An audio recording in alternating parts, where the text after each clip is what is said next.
उपवासाच्या दिवशी पोटाला थंडावा देणारा सात्विक साधासुद्धा पदार्थ म्हणजे दह्यातील साबुदाणा.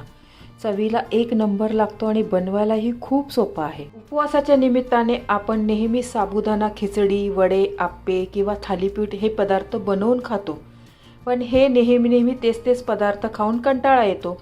शिवाय हे पदार्थ पचायला थोडे जडही असतात आणि काहीतरी वेगळं खाण्याची आपल्याला इच्छा असते. अशा वेळी पचायला हलका व चटकदार आणि पोटभरीचा पदार्थ असा आज आपण पाहणार आहोत. दह्यातील साबुदाणा किंवा दही साबुदाणा. रेसिपी नेहमीप्रमाणे खूप साधी आणि सोपी आहे. विशेष करून नवरात्रात बरेच लोकांचे 9 दिवसाचे उपवास असतात. रोज रोज काय खायचे हा प्रश्न पडतो. त्यासाठी दही साबुदाणा बेस्ट ऑप्शन आहे. रेसिपी शेवटपर्यंत पहा. नेहमीप्रमाणे भरपूर टिप्ससह तुमच्याबरोबर शेअर केलेली आहे. चला तर हा चटपटीत दही साबुदाणा कसा करायचा ते पाहूया. पूर्ण रेसिपी पाहण्यासाठी माझ्या फोटोच्या खालील त्रिकोणावर क्लिक करा, जेणेकरून तुम्ही त्या रेसिपीवर जाल.